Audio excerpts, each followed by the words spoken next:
Leaders from the G20 plant mangrove trees for an ecotourism project in Bali.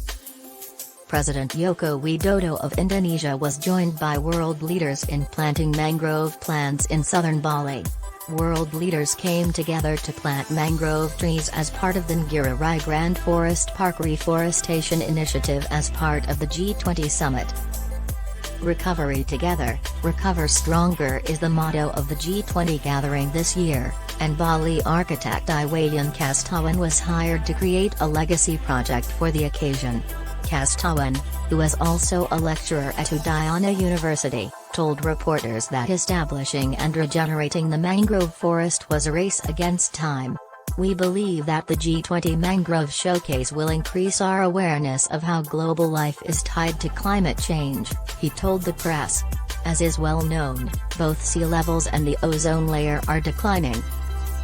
Joe Biden, Narendra Modi, and Ursula von der Leyen attended the ceremony with President Widodo. The planting also engaged other leaders and delegates. One of the environmental teams at the Mangrove Forest project gave the planting team instructions before they put on their white shirts, put their spades in their hands, and planted the seedlings. The purpose of the event was to show the G20 countries' cooperation and commitment to combating climate change. Although many people online have criticized any climate pledges made by G20 leaders who all went into Bali on private jets, many have also flown private charter flights to 27 Colombian pesos in Egypt and the ASEAN summit in Cambodia just days prior to the G20. The visit of the president and the leaders of the G20 countries to Tahira offers strong evidence of collective work in dealing with climate change whose repercussions potentially jeopardize global wealth and development, said Moil Doko, the chief of presidential staff at the G20 Media Center. When it comes to storing carbon, mangrove forests are regarded as one of the most crucial ecosystems. There are 92 different types of mangrove in Indonesia, and the country's existing mangrove forests take in 3.1 billion tons of carbon annually. 23% of the world's mangrove forests are found in Indonesia, and Bali's reforestation project has emerged as the island's leading conservation effort.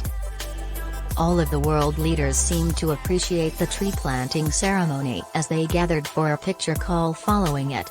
Mangrove samples were planted in the shape of the G20 at one location. President Widodo and Ursula von der Leyen, the head of the European Commission, were seen grinning as they planted the seedlings. She wrote in an Instagram post that was published soon after the incident. "Congratulations on a job well done," at Jokowi, at the G20 Org conference. The world's top economies are addressing issues like debt relief, energy and food security, and climate change. The G20 continues to be a crucial forum for international collaboration.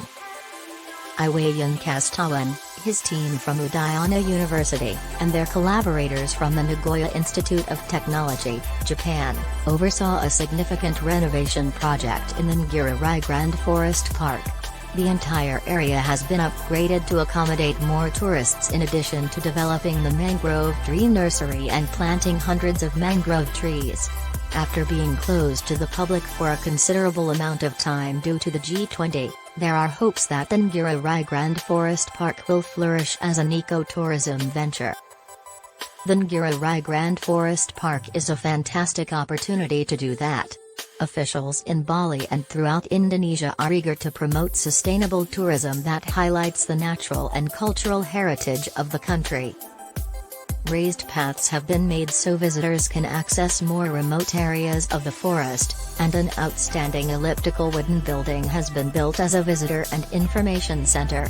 According to Kastawan, he expects that over time the mangrove forest would serve as an example for development and conservation initiatives all across the world.